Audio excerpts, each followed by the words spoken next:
l'émission Parole de Femmes. Cette semaine, nous vous encourageons alors que vous passez par des défis, des petits, des grands défis, des défis qui durent depuis longtemps ou alors c'est peut-être une mauvaise nouvelle qui est tombée cette semaine. Mais ne vous inquiétez plus, le Seigneur a la situation au contrôle et nous devons nous apprendre à lui faire confiance. Et aujourd'hui, nous allons voir un autre aspect, une autre clé pour pouvoir passer à travers ces périodes difficiles, l'apprentissage, la croissance, parce que la Bible nous dit que... Nous dit quoi? T'aurais pu deviner le verset, Nadine. Mon peuple. Périt faute de connaissance. Oui. Moi, j'aurais pas dit ça. T'aurais pas dit ça? Moi, je pense à... je souhaite que tu prospères à tous égards. Comme prospère Mais l'état ça de n'a ton peut-être âme. rien à voir, je sais pas. Bah écoute, comme ça la vie de fait, je sais pas. Mais voilà, bon, on va Je rester suis prête sur... pour le thème. On va rester sur mon peuple périt faute de connaissances. Et c'est vrai qu'il y a des situations dans notre vie qui peuvent perdurer parce que nous manquons d'informations, nous manquons de connaissances. Et aujourd'hui, on veut vous encourager à cette connaissance, la connaissance de Dieu, la connaissance de la parole de Dieu et avoir cette disposition à vous dire je veux grandir, je veux apprendre en apprenant, je veux grandir en apprenant, c'était ça que je voulais dire en fait. Je veux grandir en apprenant et je ne veux plus que le diable me tienne dans la captivité en me gardant loin de la connaissance et en utilisant mon ignorance comme étant finalement mon plus grand défi. Nous pouvons sortir de cet état d'enfance aussi, cet état d'immaturité en décidant de tout simplement se dire je ne connais pas tout et j'ai besoin d'apprendre. Et c'est ça va être ma clé pour pouvoir sortir de certaines situations. Effectivement, Annabelle. Et parfois, on se cache beaucoup derrière la prière pour ne pas apprendre. Donc, plusieurs personnes vont dire, OK, j'ai un problème. Et ces personnes vont prier, ce qui est très bien. Mais ce n'est pas à ce niveau que ça doit s'arrêter. Il y a des compétences qu'il va falloir pouvoir développer pour grandir, pour relever certains défis. Et ce n'est pas juste parce que tu as prié que, OK, tout est accompli, voilà, c'est parfait, c'est très bien. Donc, on doit pouvoir faire cette différence-là. Et ça, c'est une interpellation que je fais à beaucoup de chrétiens. C'est que oui, prier, c'est bien, mais prier, on ne se cache pas derrière la prière pour ne pas développer ses compétences, pour ne pas grandir, pour ne pas se former ou se développer dans tous les domaines. La prière est efficace, mais il va falloir se développer. Et dans tous les domaines, dès l'instant où, dans notre vie, on est toujours enfant, dans un domaine qu'on ne connaît pas encore. Si tu ne t'es jamais marié, mais quand tu vas te marier, tu seras enfant dans ce domaine-là. Et il va falloir apprendre. Quand tu commences un travail, tu ne connais pas tout comme ça. Il va falloir que tu apprennes sur cette structure, sur cette entreprise. Il va falloir que tu te développes. Et c'est la même chose. Tu peux avoir une bonne vie de prière, c'est super, mais ça ne t'empêchera pas de te déployer, de te développer et de sortir de l'ignorance quand tu fais face à des défis. D'avoir un cœur enseignable, c'est vraiment important dans la vie. Tu sais, on pense plus à l'école, un étudiant, etc. Mais dans la vie de tous les jours, garder ce cœur enseignable, c'est important. On a parlé lundi de s'arrêter pour écouter Dieu, mais il faut aussi mettre en pratique, il faut aussi écouter et s'attendre à ce qu'on nous parle, en fait. Et devant des défis, il y a des défis comme ça qu'on peut traverser qui sont, entre guillemets, des défis surmontables. Surmontable de façon basique, de façon naturelle, en fait. Surmontable de façon naturelle. On a parlé des finances, par exemple. Apprendre à gérer, ça, c'est quelque chose d'important pour quelqu'un. Et si tu passes par des défis financiers à répétition, je ne parle pas de quelque chose vraiment de ponctuel, mais qu'à répétition, tu as un travail, ce n'est pas parce que tu n'as pas de travail, tu as un travail, tu as des revenus, mais à répétition, tu te retrouves toujours très endetté. Ce n'est pas de dire qu'il y a quelqu'un, il y a un esprit dans ton grenier, et puis voilà, de prier, de chasser, etc., de lier. Mais c'est question peut-être de s'asseoir et de dire comment est-ce que je dépense mon argent, comment est-ce que je mets les choses en place, etc. Prends-toi un papier, prends-toi un fichier, voilà, va même peut-être vers des personnes qui ont les compétences, que ce soit au niveau financier, à ta banque, etc., ou même, je ne sais pas, en tout cas, tourne-toi vers les ressources appropriées et fais un budget. Et juste faire le budget va éradiquer ce défi financier comme ça d'endettement à répétition qui n'est pas un esprit de pauvreté, qui n'est pas un esprit qui vient dérober ton argent. C'est juste toi qui dois t'asseoir et vivre peut-être selon tes moyens. Peut-être vivre selon tes moyens, peut-être mieux économiser, peut-être mieux gérer, peut-être moins de resto, plus de cuisine maison. Il y a plein de solutions comme ça qui vont être là. Et une fois que tu vas acquérir cette connaissance, ben, ce ne sera plus un défi, en fait, parce que c'est juste une question de se réorganiser et d'apprendre à faire les choses. Donc, vraiment, j'invite les gens à avoir un cœur enseignable. Et comme Aurélie l'a dit, il y a des domaines dans lesquels on est moins avancé que d'autres. Ça ne veut pas de nous des moindres personnes, mais d'avoir l'humilité de dire, tiens quoi, peut-être pour les finances, moi, je suis top, voilà, je sais bien gérer, mais peut-être au niveau relationnel, j'ai des défis relationnels parce que je dois peut-être apprendre à ce niveau-là. Donc, être ouvert à l'apprentissage, être ouvert au conseil, être ouvert à se former, à apprendre davantage, ça va vraiment aider pour la suite. Et le fait aussi de lire la Bible, de méditer la parole, on met beaucoup l'emphase sur le fait de lire la Bible pour connaître Dieu. Et ça, c'est sûr. Mais connaître Dieu, ça va avec la croissance. Ça va de percer. Plus je connais Dieu, plus je grandis, plus je veux être transformée à son image. Je veux être renouvelée dans mon intelligence. Et c'est d'avoir aussi cette pensée. Moi, quand je dis pas moi, mais en général, mais oui, je le fais. Quand tu lis, c'est de te dire, Seigneur, enseigne-moi tes voies, enseigne-moi tes instructions. David le disait dans les psaumes, enseigne-moi parce qu'il y a des choses que je ne sais pas, que je ne sais pas faire. Il y a même j'ai des défauts dont j'ai même pas conscience, mais c'est à cause de ces défauts, à cause de ces faiblesses de caractère que je me retrouve tout le temps dans des défis relationnels. Peut-être que je pense que j'ai un super caractère, que je suis une personne super facile à vivre, et en fait je découvre dans la parole que je manifeste pas du tout les fruits de l'esprit, que dans les fruits de l'esprit j'en ai que un. Et c'est le moment de me remettre en question, de me dire, bon, finalement, j'ai appris dans la vie qu'avoir un bon caractère, c'était juste être de bonne humeur. Mais à part être de bonne humeur, j'ai rien du tout. C'est parce que j'ai pas de maîtrise, etc. Et c'est ça qui vient à chaque fois perturber mes relations. Et je suis en train, comme tu disais, Nadine, de chasser le démon de ci, le démon de ça, en train de faire des jeûnes et des prières. Mais en fait, j'ai juste besoin de comprendre que je n'ai pas appris à développer les fruits de l'esprit et que je dois rechercher ça. Je vais lire du coup dans les proverbes, qu'est-ce que la sagesse, qu'est-ce que la patience, c'est quoi les dégâts de la colère, de le fait de s'emporter. Et puis finalement, je me retrouve, je me dis, oh, mais ça c'est tout moi, mais c'est moi, je fais ce genre de choses, mais j'ai besoin de changer. Je pensais que finalement la colère c'était quelque chose de bon parce qu'on m'a dit que c'était comme ça qu'on faisait valoir son point, qu'on était une personne forte et qu'il fallait pas se faire marcher sur les pieds. Et finalement, mon ignorance m'a rendue captive dans des problèmes relationnels, et j'apprends tout simplement en méditant la parole, en lisant la parole, en ayant ce cœur enseignable, que je ne faisais pas la bonne chose, que j'étais dans l'ignorance, qu'on m'a appris peut-être la mauvaise chose au début et que j'ai grandi comme ça, que j'ai manifesté les fruits de la chair. Mais aujourd'hui, je découvre qu'il y a autre chose, c'est autre chose que Dieu m'appelle à être et que Dieu m'appelle à faire, et du coup, je vais changer. Et vraiment, il y a tellement la parole nous corrige énormément et nous enseigne énormément. Alors c'est un des points aussi lorsqu'on lit la parole, c'est pas juste « Oh Seigneur, je veux juste te connaître », je veux te connaître et je veux changer pour te plaire de plus en plus. Ouais, de toute façon, la Bible dit que la parole va vraiment faire cette séparation. Donc, c'est important de se positionner pour vivre cette séparation entre ce qui relève de l'âme et ce qui relève de l'esprit. Maintenant, en plus de la parole aussi, Annabelle, j'encourage aussi des personnes à avoir des mentors, des personnes qui seront là, qui pourront leur apprendre la vie.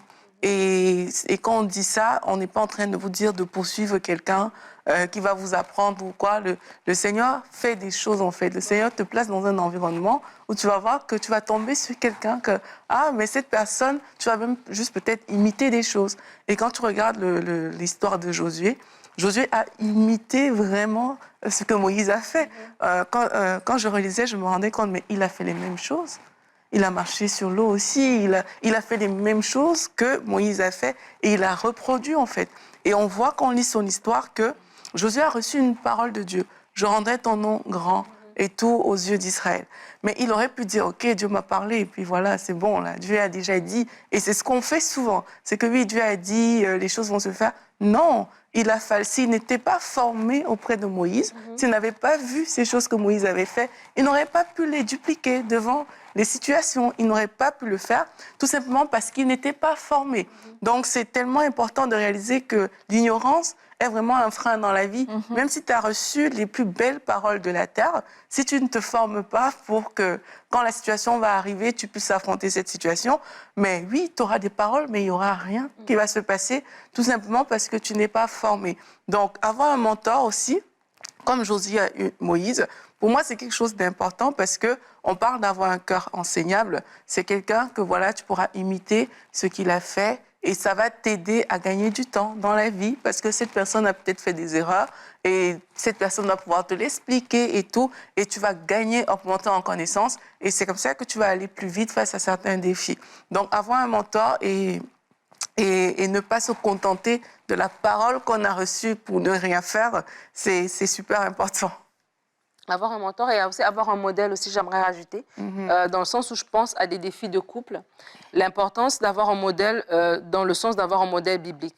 Il y a des défis qu'on vit parce qu'on n'est pas conscient que ce qu'on vit n'est pas normal en fait. Ouais. Dans le sens où, si je sais que dans la parole de Dieu, en dehors des gens que je vois à gauche et à droite, que la parole me dit qu'un homme et une femme qui vivent dans le cadre du mariage, il y a de la bienveillance, il y a du respect, il y a de l'amour. C'est ça le modèle biblique. Du coup, ce modèle-là, c'est ça que je veux retrouver dans mon couple.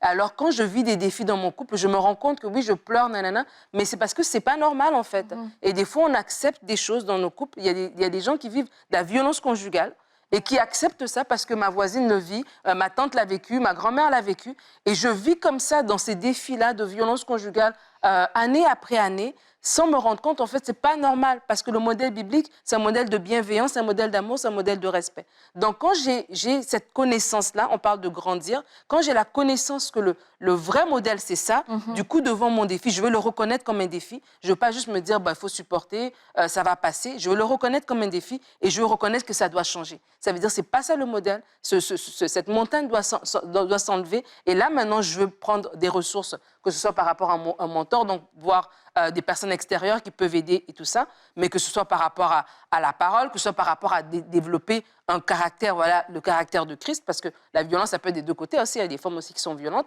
Donc, du coup, vraiment chercher à changer, parce que des fois, on accepte des choses, on les vit, on passe à travers, OK, c'est fini, on va les revivre encore dans 3 mois, mais c'est le même défi qui revient tout le temps comme un cycle comme ça, et parce qu'on l'a accepté en fait, parce qu'on ne sait pas que non, ça c'est pas normal, ça doit changer. Et il y a certaines choses comme ça, vraiment, il faut se lever en tant qu'enfant de Dieu, lorsque nous avons cette connaissance, et nous avons cette connaissance de ce qui est bon et de ce qui n'est pas bon, aussi en tant qu'enfant de Dieu, de veiller. Si nous, quelqu'un est venu nous parler d'un défi, et là je parle vraiment de la violence conjugale, tu as quelqu'un qui vient te parler de ça, ne sois pas la personne qui est juste là et puis qui fait rien. Non, aide de façon concrète, ne reste pas muet parce que ce sont des choses vraiment qui emportent des familles, qui emportent des vies. C'est quelque chose de très, très sérieux. Donc, de ne pas rester non plus, de nous en tant qu'enfants de Dieu aussi, de ne pas rester passif, mais vraiment aussi de réagir aussi face aux défis que d'autres personnes peuvent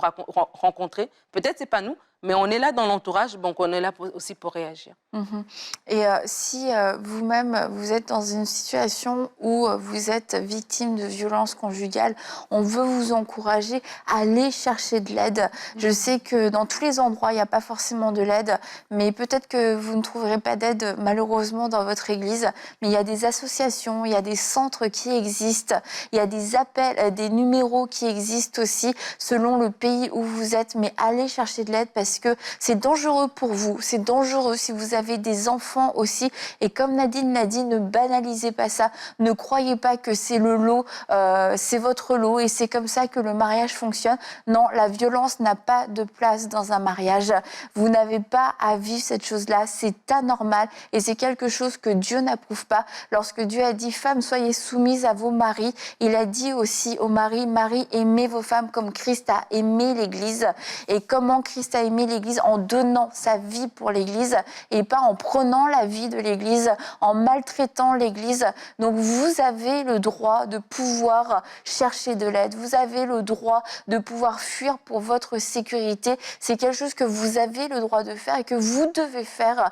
Et pour vous protéger et protéger aussi vos enfants. Donc ne soyez pas sous une culpabilité ou un espèce de joug religieux. Si on vous a dit oui, mais tu vas être une femme rebelle, insoumise, c'est complètement faux. Dieu veut que vous soyez protégés. Dieu ne veut pas que vous mouriez sous des coups. Dieu ne veut pas que vos enfants soient victimes d'inceste, soient victimes de violence, soient même spectateurs de toute cette violence dans leur maison. Ce n'est pas le plan de Dieu. Alors, prenez l'aide qui est disponible autour de vous et faites-le sans aucune condamnation parce que Dieu est pour vous, Dieu est avec vous. Et l'une des manières aussi de grandir, c'est de poser des questions. Et quelquefois, on ne pose pas des questions parce que justement, il y a cet orgueil qu'on peut avoir à l'intérieur de nous et on n'a pas envie d'aller vers les autres. Trop souvent, il y a des personnes qui vont se dire « Ah non, moi je compte sur Dieu ». Mais quand Dieu te met dans un environnement, il y a des gens qui t'entourent. Et si c'est Dieu qui t'a placé dans cet environnement, tu vas voir qu'il y a des personnes aussi de qualité qui sont là pour pouvoir répondre à certaines questions.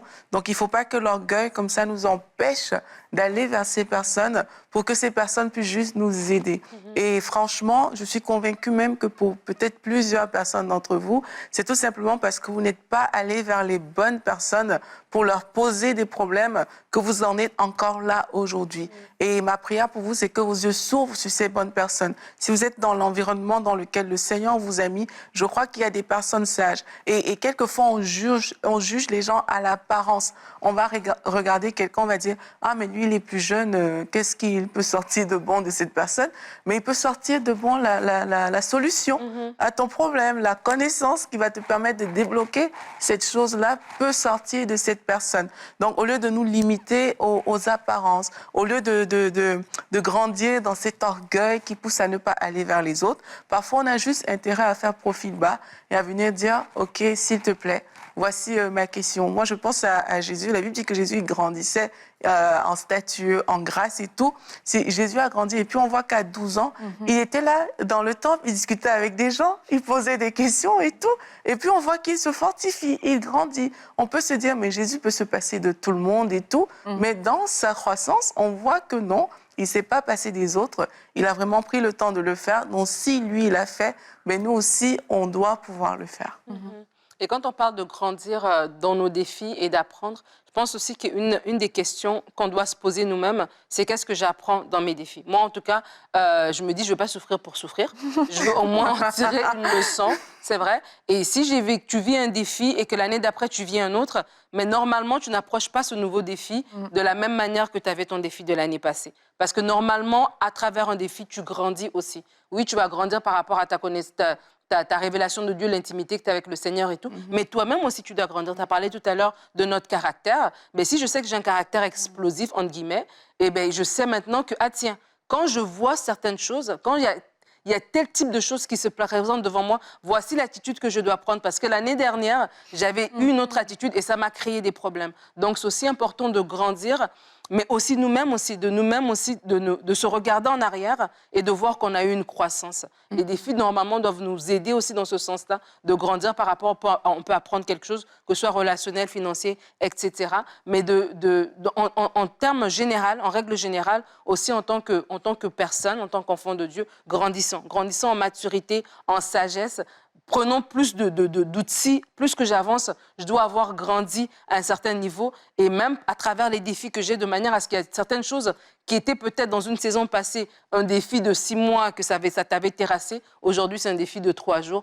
Aujourd'hui, ce n'est même plus un parce que tu as grandi toi-même aussi à travers certaines situations que tu as vécues. Donc, c'est vraiment important de se dire, oui, peut-être vous passez par un temps qui est difficile en ce moment, qui est compliqué, mais Seigneur, tiens-moi la main à travers ce défi. Tiens-moi la main à travers cette tempête et apprends-moi des choses. Je veux sortir de ces défis, oui, victorieuse, parce que je sais que tu m'as acquise la victoire, mais je veux aussi en sortir plus sage. Il y a quelque chose que qui doit découler en fait de cette tempête. Il y a un élément, il y a quelque chose que je dois apprendre, que la saison prochaine, je ne veux pas faire face au même géant parce que justement, dans cette saison actuelle, tu m'as appris quelque chose. Ouais, et quand on parle d'apprendre aussi par rapport à ce que tu dis, Nadine, on peut aussi parler d'apprendre à attendre. Parce que parfois, quand on a le défi, on veut la solution, il faut que tout se fasse là. Mais quand on dit d'apprendre, c'est apprendre à grandir aussi par rapport à tout ce qui se présente devant nous. Et c'est aussi un apprentissage émotionnel dans beaucoup de cas. C'est un apprentissage aussi interne. C'est pas juste apprendre des leçons, des cours, des choses comme ça, mais il y a aussi tout un travail intérieur que le Saint-Esprit peut faire au-dedans de nous dans ces cas-là. Donc, c'est aussi apprendre la patience, apprendre au niveau du processus que ça prend lorsqu'il y a des défis pour les régler, apprendre à ces différents niveaux. Et ça, tu vas voir que ta façon de réagir, comme tu disais, est différente. C'est aussi analyser nos programmations internes, si on peut les appeler comme ça. C'est analyser que, OK, donc moi, devant ce type de situation, j'ai cette tendance-là et il faut que je me rattrape en fait. Donc si j'ai pas pris le temps d'étudier cette programmation plus ou moins, mais je vais me retrouver comme ça à être toujours surpris devant les mêmes défis, devant les mêmes choses, mais parce que j'ai pas fait ce simple exercice. Donc c'est important de se dire dans cet apprentissage, il y a aussi un apprentissage émotionnel. Ce n'est pas juste un apprentissage physique et un apprentissage émotionnel, il y aura même un apprentissage spirituel qui va découler de là et de ne pas balayer, de ne pas banaliser les trois aspects. Parfois, on veut bien apprendre spirituellement, mais on ne veut pas apprendre au niveau de notre âme quand on est dans un défi. Mais ça va te donner aussi, au niveau de ton âme, d'apprendre. Au niveau physique, s'il y a des personnes qui sont dans des défis, ça va te donner aussi d'apprendre peut-être une nouvelle façon de vivre, une nouvelle façon de manger, une nouvelle façon de faire. Mais tout ça, ça fait partie de l'équation. Et il faut être prêt à aller dans ce sens quand on se retrouve face à certaines situations. Et un autre point aussi qui n'est pas forcément de l'ignorance, mais ça va être au niveau de la sanctification. On est aussi appelé à grandir dans notre sanctification et parfois il y a des choses, et ça peut être par ignorance, mais parfois pas, on va ouvrir des portes et finalement à cause de notre pratique du péché, on va se retrouver dans des défis, on va se retrouver dans des situations difficiles et en fait la clé pour que ces situations difficiles prennent fin et trouvent une issue favorable, ce sera la repentance. Ce ne sera qu'à travers la repentance. Et je pense à la femme samaritaine. La femme samaritaine, on dit qu'elle venait puiser à l'heure où c'était le plus chaud, etc. Et c'était pas la meilleure des heures pour venir puiser parce que c'était une femme qui avait eu une vie un petit peu trouble. Et là, bon, on parlera pas du jugement, etc., du regard des autres. Mais en tout cas, elle se retrouve dans une situation qui est difficile. Elle se retrouve dans un défi, mais parce qu'elle vit une vie qui est dissolue. Et lorsqu'elle rencontre Jésus, c'est un encouragement à remettre sa vie en règle, à pouvoir marcher dans la sanctification et du coup à pouvoir s'éviter certains défis, de devoir se retrouver à faire quelque chose de difficile au moment le plus difficile. Et souvent, ça peut arriver dans notre vie, mais on se retrouve en plein soleil à faire la chose qui est le plus difficile. Pourquoi ? Parce que nous sommes dans une situation de péché qui amène des défis tout simplement, et la solution c'est de pouvoir se repentir, de pouvoir dire je renonce à ce péché. Ce péché est une porte ouverte dans ma vie qui m'amène ce défi, qui m'amène ces complications, et Seigneur, je me repens comme le fils prodigue s'est repenti quand il s'est arrêté et qu'il est rentré en lui-même. Il s'est dit mais je suis en train de faire n'importe quoi, j'ai besoin de retourner chez mon père, je vais m'humilier, je vais retourner chez lui, et c'est comme ça qu'il a pu être restauré. Mais c'est pas en continuant de faire sa vie. Il a vécu ses défis, mais ces défis, oui, il s'y est retrouvé lui-même, c'est vrai, par ses propres fautes. Et on peut le dire comme la femme adultère s'est retrouvée dans une situation difficile, parce que lorsque tu te retrouves au milieu d'un tas d'hommes qui veulent te lapider, c'est une situation difficile, c'est un défi, mais c'est l'adultère qui l'avait amené là. Mais Jésus n'a pas voulu alimenter le défi. Il a trouvé, il a dit, bah, écoute, va et ne pêche plus. Il a défendu cette femme et aujourd'hui, il vous défend encore, alors que même vous avez chuté, vous avez eu une sortie de route, mais Dieu vous dit, va et ne pêche plus. Et ne prenez pas non plus la repentance à la légère, c'est bon, je vais me repentir tous les jours. Non, c'est un vrai appel que Dieu vous fait, va et ne pêche plus, comme il a dit aux paralytiques à la piscine de Bethesda, ne pêche plus non plus parce que de peur qu'il ne t'arrive quelque chose de pire. Donc c'est aussi une mise en garde, c'est une solution, mais une mise en garde que Dieu nous donne. Arrêtons de pécher, arrêtons d'ouvrir des portes parce que ça va forcément nous mettre dans des situations difficiles et ça laisse un accès au diable de pouvoir venir dominer dans un domaine de notre vie et du coup amener sa confusion, amener son désordre, amener tout ce que le diable peut amener. Et il n'amène rien de bon parce qu'il n'y a rien de bon qui sort des ténèbres. Et j'aimerais juste aussi rajouter l'importance de grandir aussi dans la parole de Dieu. Et de dire, en fait, vous vivez des défis, c'est aussi l'occasion pour vous d'aller dans la parole et de trouver ce que la parole dit par rapport à ces défis-là. Des fois, on vit des choses, mais on ne sait même pas, Aurélie parlait hier de l'armure du croyant, mais on ne sait même pas se défendre parce qu'on n'a même pas ce bouclier de la foi, on n'a même pas cette parole, cette épée de l'esprit, etc. Donc, c'est important aussi d'aller dans la parole et de trouver vraiment des versets. J'avais raconté ça déjà une fois sur Parole de femme, que quand ma fille, elle était toute petite, elle était peut-être 10 ans, 11 ans, je ne sais pas, elle était à l'école primaire. Et elle commençait à grandir comme ça. Et il y avait un peu le regard des autres et tout ça, tu sais, sur le développement un peu de son estime personnelle.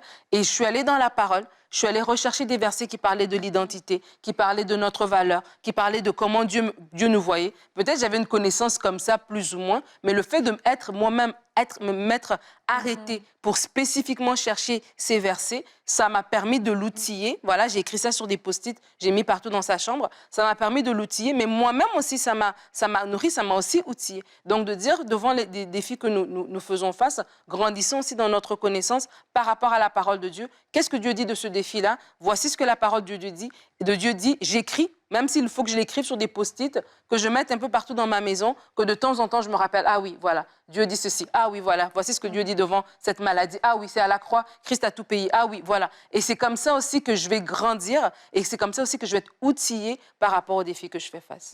Et au début, ça peut sembler difficile parce que c'est comme l'école. Ça peut sembler complexe au début, mais le plus important à ce stade, c'est de le faire en fait. C'est d'avancer, c'est de ne pas regarder à ces difficultés-là, de ne pas se dire OK, non, c'est trop dur, mais là il faut que je cherche. Il y a même dans certains cas, on parlait des mentors tout à l'heure, les gens vont se retrouver devant des personnes qui ne sont peut-être pas les personnes les plus faciles à vivre, mais c'est de ces personnes que tu devras apprendre. Donc parfois ça peut être difficile de prime abord, mais c'est aussi ça l'apprentissage, c'est de pouvoir se dire, OK, dans cette situation, les choses n'ont pas été si évidentes que ça, mais j'ai pu grandir. Donc vraiment, allons vers l'apprentissage, mais ne le repoussons pas. Parce que quand on parle d'apprentissage, ça implique aussi peut-être parfois de la discipline, ça implique différentes choses, et ce ne sont pas des choses qui attirent de prime abord. Mais aujourd'hui, on va vous encourager, soyez attirés par la connaissance et par l'apprentissage. Et je veux vous laisser avec ce verset dans Éphésiens 4, au verset 14. « Ainsi, nous ne serons plus de petits enfants, ballottés par tout vent de doctrine, par la ruse des hommes et leur habileté dans les manœuvres d'égarement. » Alors cherchons à grandir dans la parole, cherchons à être enseignés, gardons un cœur enseignable pour ne plus être ballottés. Oui, Dieu l'a fait, non, Dieu m'a abandonné, Dieu est bon, non, Dieu est mauvais, etc. Et tout le temps, c'est comme ça notre vie. Un jour, ça va, un jour, ça ne va pas. Et du coup, nous ne sommes pas constants dans notre autorité, nous ne sommes pas constants dans nos victoires, nous ne sommes pas constants dans notre marche avec Christ.